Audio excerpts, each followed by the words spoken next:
ओम शांति 25/4/2026 प्रातः मुरली। ओम शांति। बाप दादा मधुबन। मीठे बच्चे, हाँ जी पापा, बाप दूर देश से आए हैं तुम बच्चों के लिए नया राज्य स्थापन करने। तुम अभी स्वर्ग के लायक बन रहे हो। प्रश्न है, जिन बच्चों का शिव बाबा में अटूट निश्चय है उनकी निशानियां क्या होगी? उत्तर है, वह आंख बंद करके बाबा की सिरमत पर चलते रहेंगे। जो आज्ञा मिले कभी ख्याल भी नहीं आएगा कि इसमें कुछ नुकसान ना हो जाए, क्योंकि ऐसी निश्चय बुद्धि बच्चों का रिस्पॉन्सिबल बाप है। उन्हें निश्चय का बल मिल जाता है, अवस्था अडोल और अचल हो जाती है। गीत है, तुम ही हो माता, तुम ही पिता हो। ओम शांति। यह महिमा किसकी सुनी, जिसको सिवाय तुम बच्चों के दुनिया में और कोई जानते नहीं है? यह ऊंच ते ऊंच बाप की महिमा। बाकी जिसकी भी महिमा करते हैं वह फालतू हो जाती है। ऊंच ते ऊंच एक ही बाप है, लेकिन बाप की पहचान कौन देवे? खुद आकर आत्मा की और अपनी पहचान देते हैं। कोई भी मनुष्य को आत्मा की भी पहचान है नहीं। भल कहते हैं महान आत्मा, जीव आत्मा। शरीर जब छूट जाता है तो कहते आत्मा निकल जाती है, शरीर मुर्दा हो जाता है। आत्मा अविनाशी है, वह कभी खत्म नहीं होती। आत्मा जो स्टार मिसल है वह अति सूक्ष्म है, इन आँखों से देखने में नहीं आती है। कर्तव्य सब आत्मा करती है, परंतु घड़ी घड़ी देह अभिमान में आ जाते हैं तो कहते हैं मैं फलाना हूँ, मैं यह करता हूँ। वास्तव में करती सब आत्मा है। शरीर तो ऑर्गेनेस है। यह साधु आदि भी जानते हैं कि आत्मा बहुत सूक्ष्म है, जो भ्रूकुटी के बीच में रहती है, परंतु उनको यह ज्ञान नहीं है कि आत्मा में यह पाठ बजाने के संस्कार है। कोई कहते आत्मा में संस्कार होते नहीं, आत्मा निर्लेप है। कोई कहते संस्कारों अनुसार जन्म मिलता है। मतभेद बहुत है। यह भी किसी को पता नहीं कि कौन सी आत्माएं 84 जन्म लेती है। तुम जानते हो कि सूर्यवंशी को ही 84 का चक्र लगाना पड़ता है। आत्मा ही 84 का चक्र लगाए पतित बनती है। उनको अब पावन कौन बनाए? पतित पावन ऊंच ते ऊंच एक ही बाप है। उनकी महिमा सबसे ऊंच है। 84 जन्म सब तो नहीं लेते, पीछे आने वाले तो 84 जन्म ले ना सके। सब इकट्ठे तो नहीं आते हैं।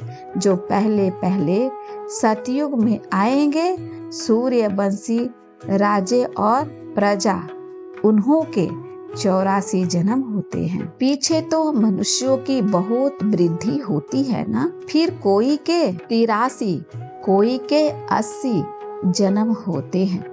वहाँ सतयुग में तो पूरी 150 वर्ष आयु होती है। कोई जल्दी मर ना सके, यह बातें बाप ही बैठ समझाते हैं। अब कोई परम पिता परमात्मा को नहीं जानते हैं। बाप कहते हैं कि जैसे तुम्हारी आत्मा है वैसे मेरी भी आत्मा है। तुम सिर्फ जन्म मरण में आते हो, मैं नहीं आता हूँ। मुझे बुलाते भी तब है जब पतित बनते हैं, जब बहुत दुखी हो जाते हैं तब बुलाते हैं। इस समय तुम बच्चे को शिव बाबा पढ़ा रहे हैं। कोई पूछते कि यह कैसे माने कि परमात्मा आते हैं, तो उन्हों को समझाना है कि सब पुकारते हैं हे पतित पावन आओ, अब वह है निराकार, उनको अपना शरीर नहीं है, आना भी है पतित दुनिया में, पावन दुनिया में तो नहीं आएंगे, ऐसे समझाना चाहिए। यह भी समझाना है कि परमात्मा इतना छोटा है जैसे आत्मा छोटी है, परंतु वह मनुष्य सृष्टि का बीज रूप नॉलेजफुल। बाप कहते हैं कि तुम मुझे परम पिता परमात्मा कहते हो, पुकारते हो तो जरूर आएगा ना। गायन भी है कि दूर देश का रहने वाला आया देश पर आए। अभी बाप द्वारा मालूम पड़ा है कि अभी हम पराये देश अर्थात रावण के देश में हैं। सतयुग त्रेता में हम ईश्वरीय देश अर्थात अपने देश में थे। फिर द्वापर से लेकर हम पराये देश पराये राज्य में आ जाते हैं, वाम मार्ग में आ जाते हैं। फिर भक्ति शुरू हो जाती है। पहले पहले शिव बाबा की भक्ति करने लग जाते हैं। वे लोग शिव का इतना बड़ा लिंग बनाते हैं, परंतु इतना बड़ा तो वह है नहीं। अभी तुमने समझा है कि आत्मा और परमात्मा में क्या फर्क है। वह नॉलेजफुल सदा पावन सुख का सागर, आनंद का सागर, यह परम आत्मा की महिमा है ना। अब बुलाते हैं कि हे पतित पावन आओ। वह है परम पिता जो कल्प कल्प आते हैं।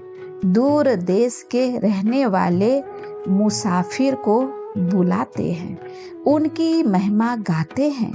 ब्रह्मा सरस्वती को तो बुलाते नहीं हैं, पुकारते हैं निराकार परमात्मा को। आत्मा बुलाती है कि दूर देश के रहने वाले अब आओ देश पर आए, क्योंकि सब पतित बन चुके हैं। मैं भी आऊंगा तब जब रावण राज्य खत्म होना होगा। मैं आता भी हूँ संगम युगो, यह किसी को भी पता नहीं है। कहते भी हैं कि वह परम आत्मा बिंदु है। आजकल फिर कहते हैं आत्मा सो परमात्मा, परमात्मा सो आत्मा।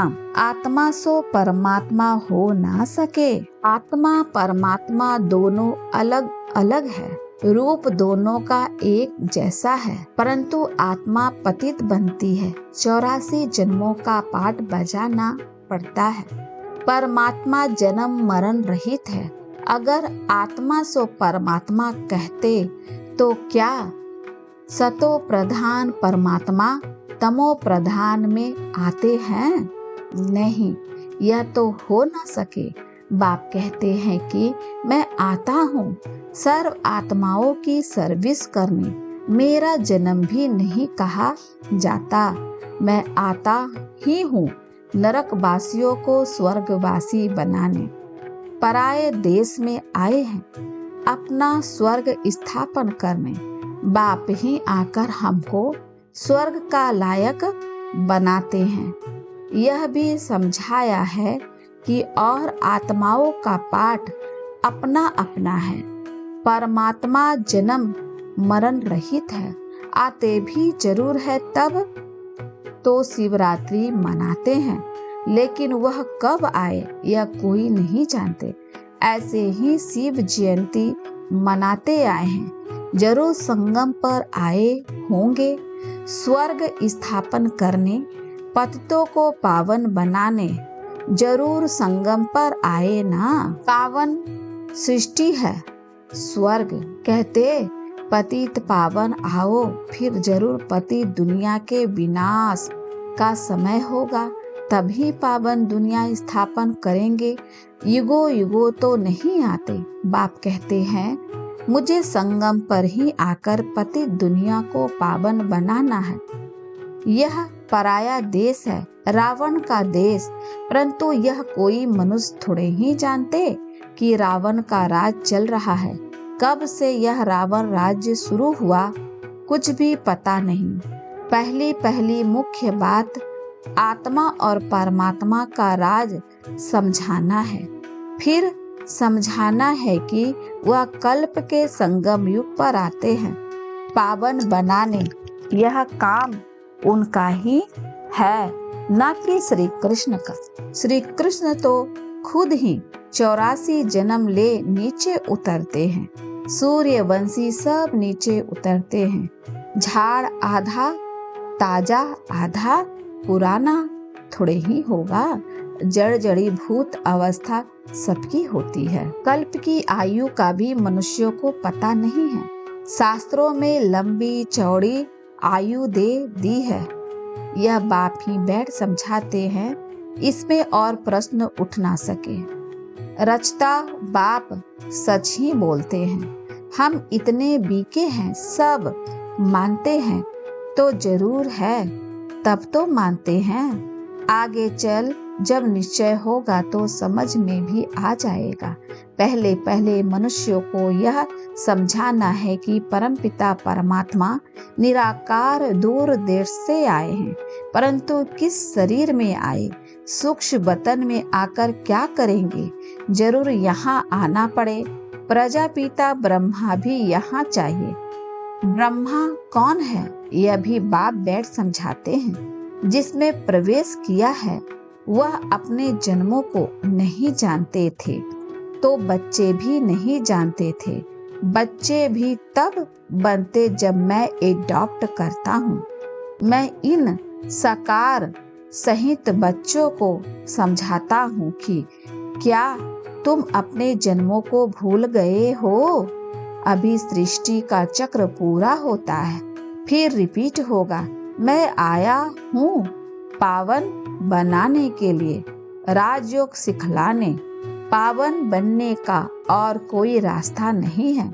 अगर यह राज्य मनुष्य जानते तो गंगा आदि पर स्नान करने, मेले आदि पर जाते नहीं। इन पानी की नदियों में तो सदैव स्नान करते रहते हैं। द्वापर से लेकर करते आए हैं। समझते हैं कि गंगा में डुबकी मारने से पाप नाश होंगे, परंतु कोई के भी पाप नाश नहीं होते हैं।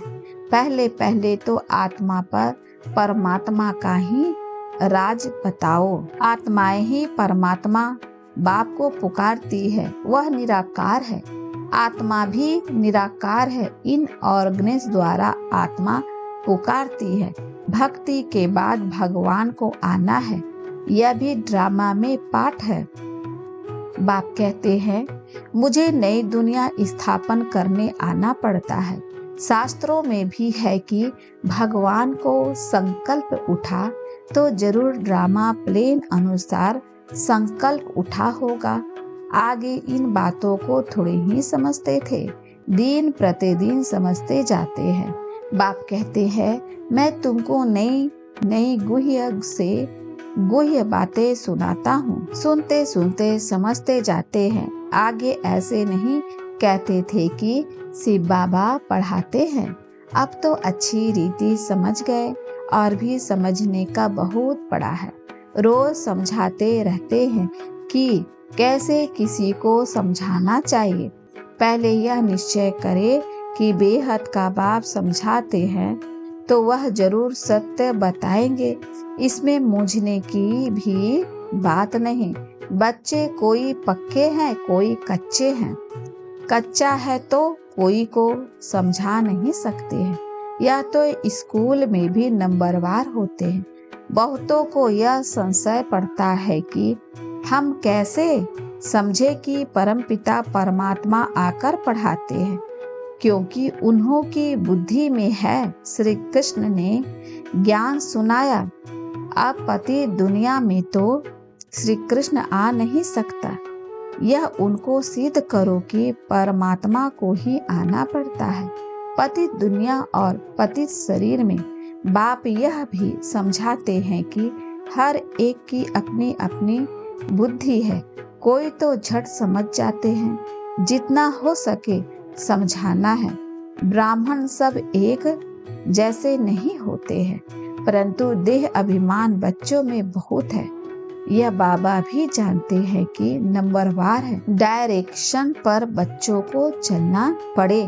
बड़ा बाबा जो कहे वह मानना चाहिए। गुरुओं आदि की तो मानते आए हो, अब बाप जो स्वर्ग में ले जाने वाला है उनकी बात तो आंख बंद कर माननी चाहिए, परंतु ऐसे निश्चय बुद्धि है नहीं।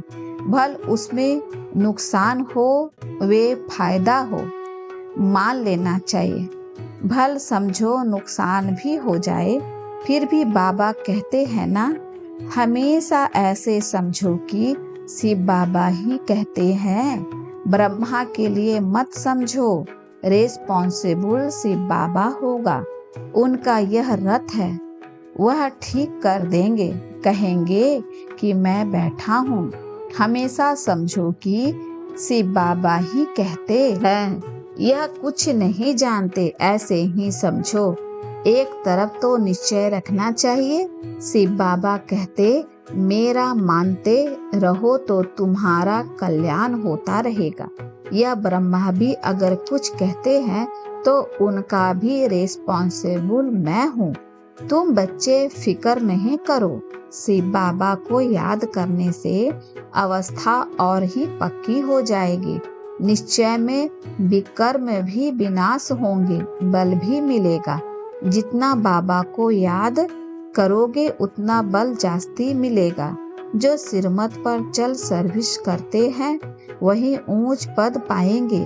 बहुतों में देह अभिमान बहुत रहता है। बाबा देखो सब बच्चों से कैसे प्यार से चलता है, सबसे बात करते रहते हैं। बच्चों से पूछते हैं कि ठीक बैठे हो, कोई तकलीफ तो नहीं है। लब होता है बच्चों के लिए, बेहद के बाप को बच्चों के लिए बहुत बहुत लब है। जो जितनी सिरमत में सर्विस करते हैं उस अनुसार लब रहता है।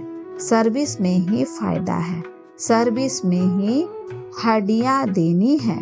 कोई भी काम करते रहेंगे तो वह फिर दिल पर भी रहते हैं कि यह बच्चा फर्स्ट क्लास है, परंतु चलते चलते किसी पर ग्रहचारी भी बैठती है। माया का सामना होता है ना, ग्रहचारी के कारण फिर ज्ञान उठा नहीं सकते। कई तो फिर कर्मना सेवा अथक होकर करते हैं। तुम्हारा काम है सबको सुख धाम का मालिक बनाना, किसी को दुख नहीं देना। ज्ञान नहीं है तो फिर बहुत दुख देते हैं, फिर कितना भी समझाओ तो समझते नहीं। पहले पहले समझानी देनी है आत्मा और परमात्मा की। कैसे आत्मा में 84 जन्मों का पाठ भरा हुआ है, जो अविनाशी पाठ है, कभी बदलने का नहीं है। ड्रामा में नुधा हुआ है, यह निश्चय वाला कभी हिलेगा नहीं। बहुत हिल जाते हैं, पिछाड़ी में जब भंभोर को आग लगेगी तब अचल बन जाएंगे। अभी तो बहुत युक्ति से समझाना है। अच्छे अच्छे बच्चे तो सर्विस पर रहते हैं, दिल पर चढ़े रहते हैं, बहुत तीखे जाते रहते हैं, बहुत मेहनत करते हैं। उनको सर्विस का बहुत शौक रहता है। जिनमें जो गुण है वह बाबा वर्ण करते हैं। अच्छा, मीठे मीठे सिखलद्दे बच्चों प्रति माता पिता बाप दादा का याद प्यार और गुड मॉर्निंग। रूहानी बाप की रूहानी बच्चों को नमस्ते। हम रूहानी बच्चों की रूहानी माता पिता बाप दादा को याद प्यार और नमस्ते बाबा, नमस्ते। शुक्रिया बाबा, शुक्रिया। धारणा के लिए मुख्य सार है, पहला, सर्विस में हड्डियां देनी है, किसी भी बात में संशय नहीं उठाना है, सबको सर्विस से सुख देना है, दुख नहीं। दूसरा है, निश्चय के बल से अपनी अवस्था को अडोल बनाना है। जो सिरमत मिलती है उसमें कल्याण समाया हुआ है, क्योंकि रिस्पॉन्सिबल बाप है, इसीलिए फिक्र नहीं करना है। वरदान है, योग युक्त स्थिति द्वारा सूक्ष्म वे कड़े बंधनों को क्रॉस करने वाले बंधन मुक्त भव। योग युक्ति की निशानी है बंधन मुक्त। योग युक्त बनने में सबसे बड़ा अंतिम बंधन है स्वयं को समझदार समझकर सिरमत को अपने बुद्धि की कमाल समझना, अर्थात सिरमत में अपनी बुद्धि मिक्स करना, जिससे बुद्धि का अभिमान कहा जाता है। दूसरा, जब कभी कोई कमजोरी का इशारा देता है अथवा बुराई करता है, यदि उस समय जरा भी व्यर्थ संकल्प चला तो भी बंधन है। जब इन बंधनों को क्रॉस कर हार जीत निंदा स्तुति में सम्मान स्थिति बनाओ, तब कहेंगे संपूर्ण बंधन मुक्त। स्लोगन है, पहले सोचना फिर करना, यही ज्ञानी तो आत्मा का गुण है। अव्यक्त इशारे, महान बनने के लिए मधुरता और नम्रता का गुण धारण करो। जैसे अनजान बच्चा नुकसान वाली चीज को खिलौना समझता है तो उसे कुछ देकर छुड़ाना पड़ता है, ऐसे जो अल्पकाल का मान शान वे अल्पकाल की इच्छा रखते हैं, उन्हें मान देकर स्वयं निर्माण बन जाते हैं। उस समय यदि उन्हें शिक्षा देते तो टकराव पैदा होगा। इसीलिए ऐसा समय पर युक्त चलन से परोपकारी बन क्षमा भाव से सम्मान देकर पहले उन्हें समझदार बनाओ, जिससे स्वयं वह महसूस करे कि यह बात नुकसान कारक है। अच्छा, ओम शांति।